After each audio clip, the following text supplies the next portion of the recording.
অনেক দিন ধরেই দুজনের খুব চাউমিন খেতে ইচ্ছা করছিল।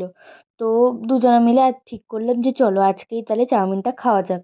তো সেই কথা মতো টোনাটুনি বেরিয়ে পড়লাম চাউমিন খাওয়ার জন্য। তো প্রথমে গিয়ে না চাউমিনটা অর্ডার দিয়ে নিয়েছিলাম, আর দোকানে ছিল প্রচণ্ড ভিড়, তাই আমরা হাঁটতে হাঁটতে একটু সামনের দিকে গেছিলাম। গিয়ে একটা দোকান চোখে পড়লো, সেখান দিয়ে বর আমাকেই কিটক্যাটটা কিনে দিল, বললো কিটক্যাট খাবে?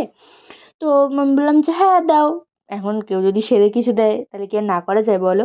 তো যাই হোক, কিটক্যাট খেয়ে আবার হাঁটতে হাঁটতে আমরা চলে এলাম চাউমিনের দোকানের দিকে। আর রাস্তাঘাটে লোকজন দেখেছো? এখন কিন্তু বাজে প্রায় ওই রাত 11টা, সাড়ে 11টা মতো বাজে।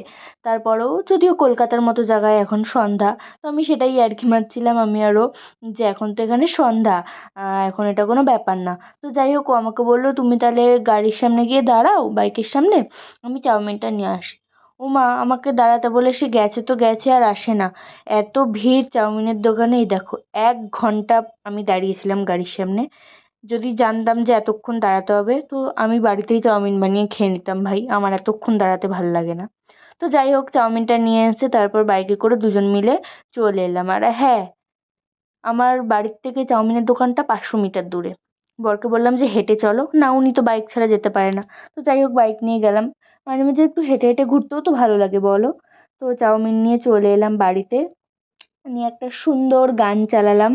যে গানটা আমি এখানে দেবো না, তাহলে কপিরাইট পড়ে যাবে। তারপর দুজন মিলে চাউমিন খাচ্ছিলাম। আর ম্যান্ডেটারি আরেকজনকে তো থাকতেই হবে আমাদের সামনে। ওকে যদিও বাইরের খাবার দেওয়া হয় না, তাও ওকে আমরা অল্প একটু দিয়েছিলাম, কিন্তু ও খায়নি। লাস্টে কী করবে দেখো, যে মানে ওর এসে ক্যামেরার সামনে এসে বসে পড়বে। তো যাই হোক, আমরা দুজন মিলে দারুণভাবে চাউমিন খেলাম, চাউমিন খেয়ে এনজয় করছিলাম। তো আজকের জন্য এতটুকুই, দেখা হচ্ছে আবার নতুন কোনো ভিডিওতে। আমাদের এরকম পাগলামি দেখার জন্য আমাদের সাথে থাকো, আর চ্যানেলটাকে সাবস্ক্রাইব করে রাখো।